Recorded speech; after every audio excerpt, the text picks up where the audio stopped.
Hi అండి. మేకకాళ్ళ పులుసు అయితే చేసుకుంటున్నాము. మేకకాళ్ళు అయితే శుభ్రంగా కడిగేసుకోవాలండి. ఒక 5, 6 టైమ్స్ అయితే కడిగేసుకొని, ఇందులో కొంచెం పసుపు, ఉప్పు వేసుకొని బాగా కలుపుకొని శుభ్రంగా కడిగేసుకోవాలండి. కడిగేసుకొని పక్కన పెట్టుకొని ఒక కుక్కర్లో మేకకాళ్ళన్నీ వేసేసుకొని, ఇందులో ఒక చిన్నగా కొంచెం పసుపు, కొంచెం కారము, కొంచెం ఉప్పు, ఫ్రెష్గా దంచిన అల్లము వెల్లుల్లిపాయ పేస్ట్ కూడా వేసుకోవాలన్నమాట.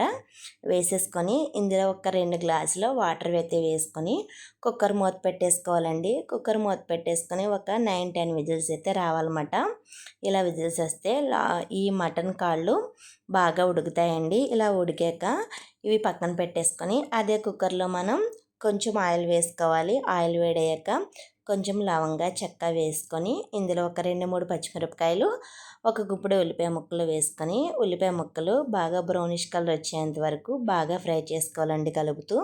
ఇలా కలుపుతూ ఫ్రై చేసుకున్నాక ఇందులో మనం చిన్నగా కట్ చేసుకున్న కొన్ని టమాటా ముక్కలు కూడా వేసుకొని అవి కూడా మెత్తగా అయ్యేంత వరకు ఫ్రై చేసుకోవాలండి. టమాటా ముక్కలు బాగా మెత్తగా అవ్వాలన్నమాట. ఇలా అయ్యేంత వరకు బాగా ఫ్రై చేసుకొని మనం ఫస్ట్ అయితే మేకకాళ్ళు విజిల్స్ వేయించుకొని పక్కన పెట్టుకున్నాం కదా, ఇవి మెత్తగా అయిపోయాక అవి కూడా వేసుకొని ఒకసారి అయితే కలిపేసుకోవాలి.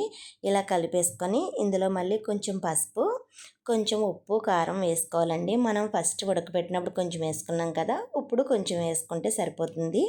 ఇలా ఉడికేలోపు మనమైతే ఇందులోకి మసాలా రెడీ చేసుకోవాలండి.